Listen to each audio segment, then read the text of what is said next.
Assalamualaikum warahmatullahi wabarakatuh. Hai teman-teman, di video ini kita akan membahas materi tentang berbagai cara menciptakan berbagai jenis bahan dan sistem untuk pembelajaran, yang di dalamnya terdapat beberapa poin. Yang pertama, sejarah perkembangan teori dan praktik penciptaan media. Yang kedua, penerapan teknologi dalam penciptaan media. Yang ketiga, tingkat kreativitas dalam desain penyampaian pesan. Dan yang keempat, model instruksional system development dan pendekatan alternatif trend and topik-topik menarik terkait writing. Untuk poin yang pertama akan disampaikan oleh Sona Aisyah, poin kedua Hilda Hofi Indana Zulfa, poin ketiga dan keempat akan disampaikan oleh Anis Putri Debi Anggraini. Selamat menyaksikan. Nama saya Sona Aisyah, NIM T2019-1308. Di sini saya akan menerangkan tentang sejarah perkembangan teori dan praktik penciptaan media. Berbicara mengenai perkembangan media pembelajaran, perkembangan yaitu sangat dipengaruhi oleh perkembangan teknologi sosial dan kondisi ekonomi masyarakat.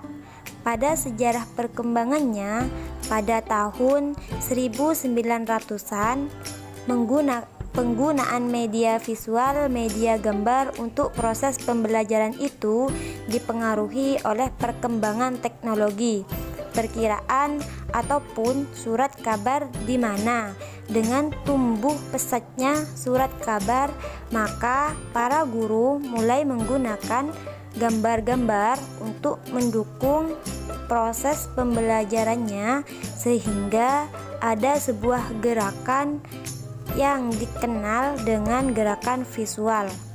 Selanjutnya pada tahun 1800-an, perkembangan teknologi, fotografi, telepon juga semakin mendorong para guru untuk menggunakan media gambar ataupun media visual dalam proses pembelajaran. Kemudian pada awal tahun 1900-an Masehi, dengan ditemukannya radio teknologi, film, dan alat perekam, maka penggunaan media dalam proses pengajaran berkembang dari media visual, media audio, sehingga para pendidik sudah mulai menggunakan media audio, alat perekam, dan media visual di dalam proses pembelajarannya. Kemudian pada akhir tahun 1900-an, perkembangan teknologi seperti komputer, internet, video, DVD dan TV, satelit yang sudah semakin canggih juga telah mendorong para pendidik untuk menciptakan sebuah mesin learning, sebuah mesin belajar yang dijadikan sebagai sarana pembelajaran yang diorientasikan untuk mendukung proses pembelajaran. Setelah itu, pada tahun 2000-an, teknologi multimedia telah semakin canggih, bahkan sudah menjadi bagian yang terkoneksi dengan jaringan internet, sehingga telah memberikan pengaruh yang cukup besar terhadap kegiatan belajar mengajar siswa, di mana siswa dapat belajar secara mandiri menggunakan multimedia interaktif yang dapat dimanipulasi dan dapat memberikan kemajuan terhadap perkembangan proses pembelajarannya, di mana sekarang ini kita sudah mengenal yang namanya video interaktif, e-learning, dan multimedia lainnya. Dari paparan di atas, mungkin itu penjelasan singkat mengenai sejarah panjang perkembangan media pembelajaran, mulai dari penggunaan media yang cukup sederhana hingga penggunaan media-media yang semakin maju, tentunya karena dipengaruhi oleh teknologi yang canggih dan berkembang. Nama saya Hilda Hofi Indana Zulfa, NIM T2019-1347. Di sini saya akan melanjutkan pembahasan yang kedua, yakni tentang penerapan teknologi dalam penciptaan media. Pengertian teknologi. Sebagaimana yang kita ketahui, teknologi merupakan alat canggih yang dapat dimanfaatkan dalam berbagai hal, khususnya pendidikan. Dalam pendidikan, teknologi banyak manfaatnya dan tentunya pengawasan diri dalam menggunakan teknologi sangat diperlukan. Kita harus bijak dalam penggunaannya. Penggunaan teknologi dalam pendidikan tak lain dan tak bukan adalah untuk meningkatkan pendidikan. Untuk itu, penggunaan teknologi di dalam dunia pendidikan pun merupakan suatu keharusan dan untuk pengembangan diri bagi guru ataupun peserta didik. Pengertian media. Kata media berasal dari bahasa Latin yang bentuk tunggalnya adalah medium. Dalam hal ini, kita dapat membatasi pengertian media dalam dunia pendidikan saja, yakni media yang digunakan sebagai alat dan bahan kegiatan pembelajaran. Dapat kita simpulkan bahwasanya media merupakan jalan penyaluran amanat antara guru dan peserta didik. Amanat di sini berarti materi pelajaran yang di dalamnya terdapat amanat yang harus dimengerti oleh peserta didik. Adapun hal-hal yang harus diperhatikan dalam penyampaian materi dengan media pembelajaran adalah yang ke-1, media yang digunakan harus mudah didapat. Yang kedua, media yang digunakan tidak rumit. Yang ketiga, memahami karakter peserta didik. Yang keempat, melihat situasi kelas. Dan yang kelima, menguasai alat yang akan digunakan sebagai media pembelajaran. Dengan cara tersebut, maka kita harus lebih efektif dalam pemilihan media karena banyak faktor yang harus diperhatikan. Jika kita sudah menggunakan media pembelajarannya sesuai dengan kemampuan, karakter peserta didik, suasana kelas, dan menguasai cara pengaplikasian, maka media pembelajaran itu akan dapat membawa manfaat sebagai berikut. Yang pertama, sistem pembelajaran menjadi lebih menarik. Yang kedua, sistem pembelajaran menjadi lebih aktif. Yang ketiga, menghemat waktu dan tenaga. Yang keempat, guru menjadi lebih produktif. Yang kelima, meningkatkan kualitas hasil belajar.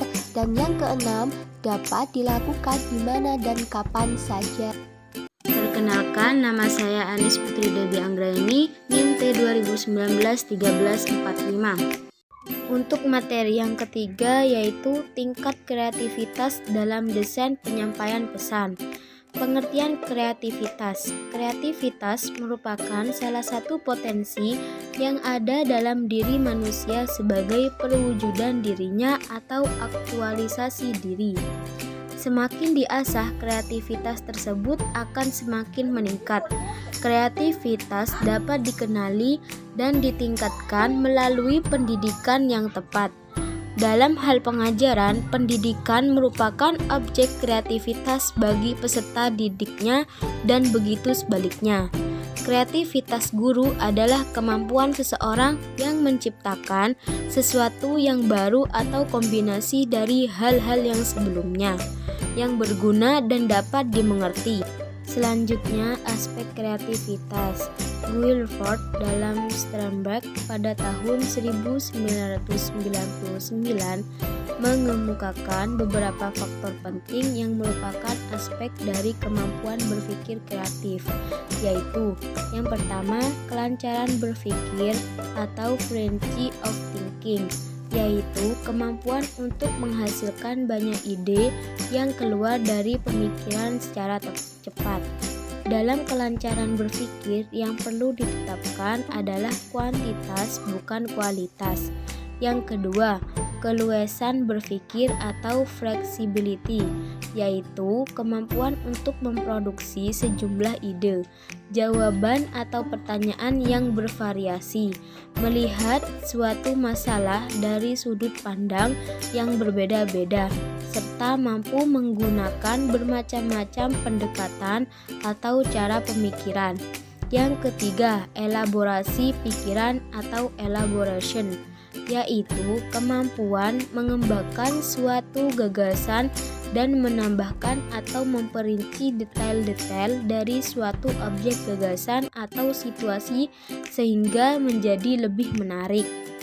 Dan yang terakhir, keaslian berpikir atau originality, yaitu kemampuan untuk melahirkan gagasan unik atau kemampuan untuk mencetuskan gagasan asli.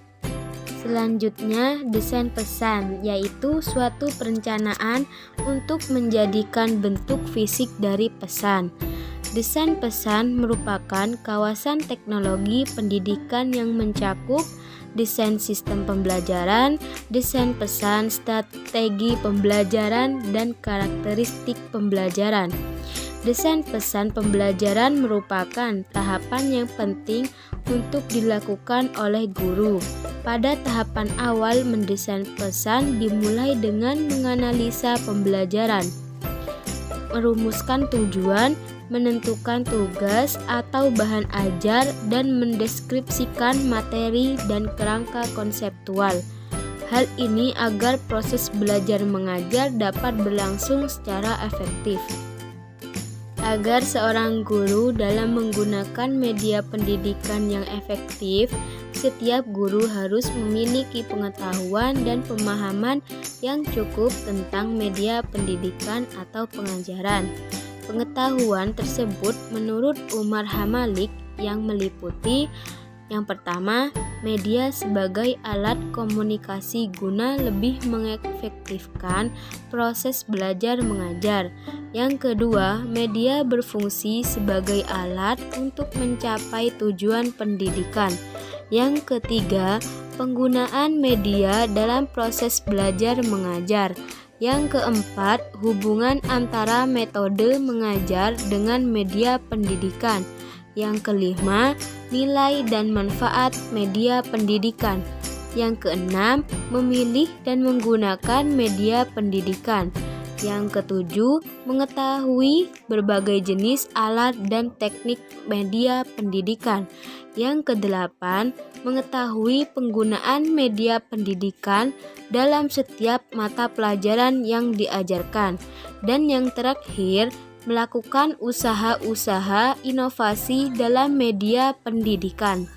Selanjutnya, materi yang keempat, yakni model Instructional System Development atau ISD dan pendekatan alternatif, tren, and topik-topik menarik terkait grading.